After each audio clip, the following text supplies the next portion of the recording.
জেগে উঠেছে, সে আমাদের অনুভূতিগুলোকে জাগাই দিয়েছে। এই হাদি ভাই তার ছোট্ট সুন্দর এবং তার যে দেশপ্রেম, তার যে সততা, তার ভিতর যে ইনোসেন্টনেস এবং তার ভিতরে যে একটা পুরুষ, মহাপুরুষ বিপ্লবী চেতনা, সেটা দিয়ে আজ সারা বাংলাদেশকে জাগ্রত করে দিয়ে গেছে। এই জাগ্রত করার যে বিষয়টা, এটা ইন্ডিয়া এবং তার যে দোসর আওয়ামী লীগ তার পছন্দ হয় নাই, কারণ তাদের খাওয়া চিরতরে শেষ হতে যাচ্ছে। তারা বুঝতে পেরেছে, তাই হত্যার পরিকল্পনা নিয়ে আজ আমাদের দেশটাকে আজ ষড়যন্ত্রমূলক ভাবে আবার সেই পিছনে ঠেলে দেওয়ার জন্য হাদি ভাইকে তারা হত্যা করেছে। আর সে সঙ্গে আমি আরো বলতে চাই, ইন্ডিয়ান আধিপত্য এবং হেজিমনিকে প্রতিষ্ঠিত করার জন্য শুধুমাত্র ইন্ডিয়ার এজেন্ট বা ইন্ডিয়া থেকে খুনি যে পাঠানো হচ্ছে তাই না, আমাদের দেশের সুশীল নামধারী কিছু মুনাফিক, কিছু ভণ্ড, কিছু পাপিষ্ট, তারা আজকে বিভিন্ন টিভিতে এসে এই আওয়ামী লীগ সরকার এবং ইন্ডিয়ার আধিপত্যবাদ, ইন্ডিয়াকে বিশাল মহান করে তারা তুলে ধরছে। ফলে মানুষের সেন্টিমেন্টকে তারা বাধাগ্রস্ত করছে, মানুষের ভিতরে মানুষকে তারা পঙ্গু করে, মানুষকে নিস্তেজ করে দেওয়ার চেষ্টায় লিপ্ত ছিল। আমি তাদের এখানে এসে বলতে চাই, আদি ভাই আজকে জীবন দিয়ে তোমাদের এই মুখোশ খুলে দিয়ে গেছে। আমরা জেগে উঠেছি, বাংলাদেশের 18 কোটি মানুষ জেগে উঠেছে। এখন আর কেউ আমাদেরকে দাবায় রাখতে পারবে না। শুধু তাই না, আমাদের প্রশাসনের ভিতরে, সচিবালয়ে সচিবরা, পুলিশে, প্রতিটা সেক্টরে আজ 16 বছর ধরে ইন্ডিয়ার এবং আওয়ামী লীগের দালালদের যেভাবে সেট আপ করে দিয়ে গেছে, তারা আমাদের এই স্বাধীনতা, সার্বভৌমত্ব, জুলাইয়ের অভ্যুত্থান, এটা আমি অভ্যুত্থান বলবো না, একটা বিপ্লব, এই বিপ্লবকে তারা বিপ্লব বলতেও আজকে রাজি না। কারণ তারা এদেশের মানুষের আজাদি চায় না, কারণ তারা এদেশের মানুষের স্বাধীনতা চায় না, এদেশের সার্বভৌমত্ব চায় না। এইসব সুশীল নামধারী কুখ্যাত কুলাঙ্গার বুদ্ধিজীবী নামদারি যারা ননসেন্স গুলো দেশে বসবাস করছে, তাদের হুঁশিয়ার করে দিয়ে বলতে চাই, তোমরা ইন্ডিয়ার আধিপত্য এদেশে কায়েম করার চেষ্টা করো না, দালালি করো না, টাকা খেয়ে কথা বলো না। দেশে জন্মগ্রহণ করেছে, দেশের প্রতি দেশপ্রেম নিয়ে বেঁচে থাকার চেষ্টা করো। আমরা জেগে উঠেছি, তোমাদেরকে আমরা ক্ষমা করব না। থ্যাংক ইউ, সবাইকে ধন্যবাদ। দর্শক, এর মধ্যে শাহবাগ থেকে শুনছিলেন বিক্ষুব্ধ যে জনতা এখন কিন্তু শাহবাগ অবস্থান করছেন। আমরা আরেকজনের কথা শুনতে চাই। আপনি এখানে কেন এসেছেন, কি চাচ্ছেন? গতকালকে 10টার দিকে হাদি ভাইয়ের মৃত্যুর খবর শুনে ঠিক থাকতে পারি না। আমি কিশোরগঞ্জ থেকে চলে আসছি। হাদি ভাইয়ের খুনিদেরকে ভারত থেকে এনে বিচারের আওতায় আনা, সর্বোচ্চ শাস্তি দেওয়ার দরকার। এমনকি বাংলাদেশ সরকার ইউনূসকে বলতে চাই, আপনি হাদি ভাইয়ের খুনিকে অবিলম্বে তাড়াতাড়ি আনে এই বাংলার মাটিতে তাদের বিচার চাই। এ বলে শেষ করলাম। দর্শক, আপনারা দেখছেন শাহবাগ মোড়ে কিন্তু এই মুহূর্তে ব্লকেট করে রেখেছে তৌহিদি জনতা। পুরো আপনারা দেখতে পাচ্ছেন এখানে অবস্থান তাদের, বিভিন্ন বিক্ষিপ্ত জনতা এখানে কথা বলছেন। আর কত মা হারাবো, আর কত বোন হারাবো, আর কত ভাই, আর কত বাবা, আর কত রক্ত। এই বাংলাদেশ আমার, এই বাংলাদেশ আমার রক্ত কিনা, আমার দাদা, আমার বাবা, আমাদের মুক্তিযোদ্ধাদের কিনা। এই বাংলাদেশে আর কত রক্ত হারাবো।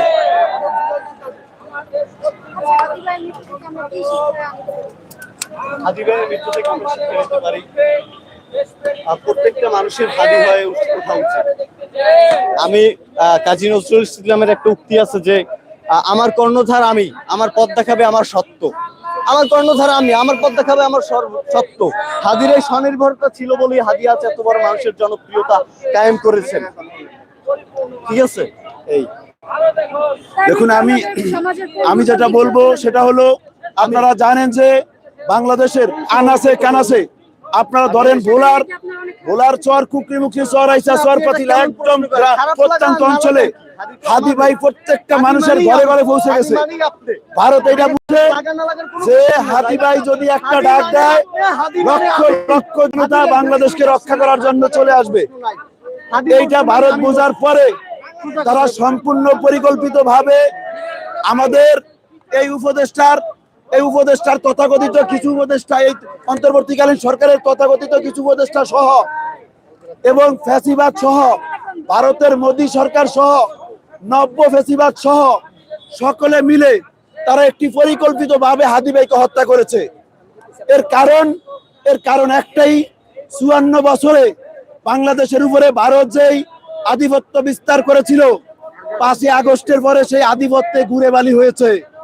এই কারণে ভারত চাইছে যে বাংলাদেশের জুলাই অভ্যুত্থানের যারা নেতৃত্ব দিয়েছে তাদেরকে হত্যা করতে পারলেই তারা তাদের আগের মতো সেই ফ্যাসিবাদ, আগের মতো সেই তাদের যেই ধরনের অপকর্ম, যেই ধরনের ফ্যাসিবাদী কার্যক্রম সেটা চালানোর পরিকল্পনা তারা করেছে।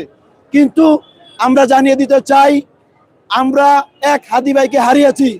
হাজার হাজার লক্ষ লক্ষ কোটি কোটি হাদি অলরেডি বাংলাদেশে জন্ম হয়েছে। এক বিন্দু রক্ত থাকা অবস্থায় এই বাংলাদেশে আর ভারতের আধিপত্য বিস্তার করতে দেওয়া হবে না। আমরা মোদিকে জানিয়ে দিতে চাই, হাসিনাকে জানিয়ে দিতে চাই, তুমি বাংলাদেশ নিয়ে আর ষড়যন্ত্র করো না। তুমি প্রয়োজনে ভারতের যে 7টি অঙ্গরাজ্য সেখান থেকে একটার প্রধানমন্ত্রী হয়ে যাও, আমাদের কোনো আপত্তি থাকবে না। তুমি মোদির সাথে আতাত করো, সেখানের প্রধানমন্ত্রী হও, বাংলাদেশে আর তোমাকে বাংলাদেশের মানুষ গ্রহণ করবে না।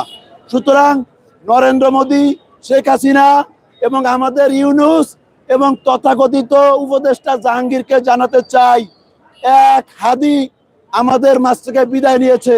আমরা লক্ষ হাদি রাজপথে নেমে এসেছি। আমি সর্বশেষ হাদির ভাষায় বলতে চাই, তোমরা যদি বেশি বাড়াবাড়ি করো, হাদির ভাষায় বলতে চাই, সাধারণ জনগণ তোমাকে সাউয়া মাউয়া ছিটিয়ে মারবে। ধন্যবাদ।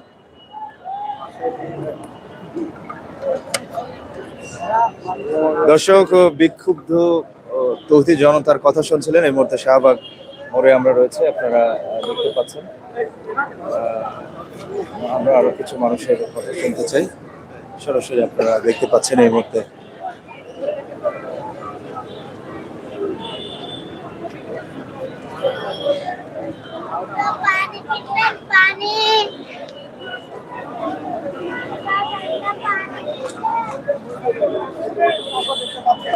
ভারতের মুখ্যমন্ত্রী আমাদের উপরে পারমাণবিক বোমার হামলার একটা বক্তব্য দিয়েছে, তাহলে তারা আমাদের হাসানাত ভাই, আমাদের ক্যাপ্টেনের ঘাড়ের উপর গুলি করার তারা যে নির্দেশনা দিচ্ছে, তাহলে এগুলো ভারত থেকে আসতেছে।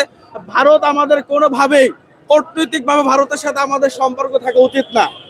আমি এতটুকু মনে করি, বাংলাদেশ সরকারের একটাই কাজ হবে এখন, অন্তর্বর্তীকালীন সরকারের, যে হাদির খুনিদেরকে আগামী 7 কার্যদিবসের মধ্যে বাংলাদেশের সর্বোচ্চ শাস্তি নিশ্চিত করতে হবে এবং এই খুনির পরিবারকেও শাস্তি আওতায় আনতে হবে।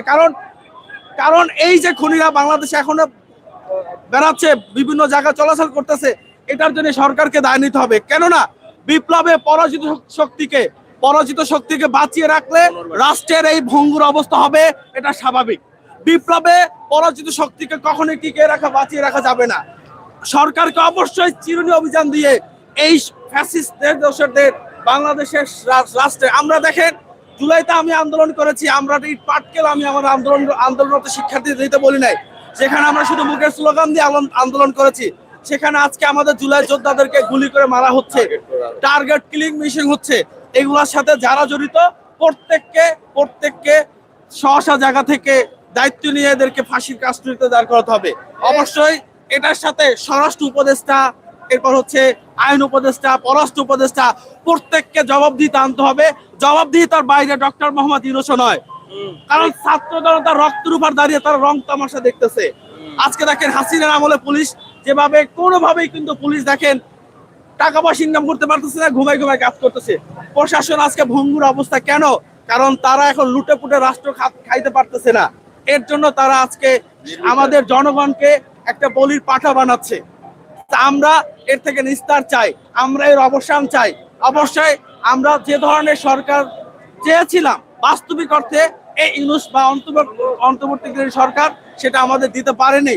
সুতরাং আমরা চাই বাংলাদেশে এখন একটি নতুন একটা বিপ্লবী সরকার হোক, যার মাধ্যমে বাংলাদেশ একটা অবাধ সুষ্ঠু নির্বাচনের দিকে যেতে পারবে। ধন্যবাদ সবাইকে।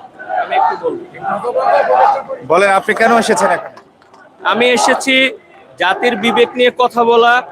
আমাদের যে হাদি ভাই, এবং উনি সমাজের অসঙ্গতি যেগুলো আছে, যেমন প্রশাসনিক দুর্নীতি হোক বা আপনার রাজনৈতিক যে অনিয়মগুলো আছে, দুর্নীতি, দুঃশাসন, চাঁদাবাজি, এগুলোর বিরুদ্ধে যে উনি কথা বলতেন, উনাকে হত্যা করা হয়েছে এবং উনার এই হত্যাটাকে বিভিন্ন খাতে প্রবাহিত করার চেষ্টা হচ্ছে।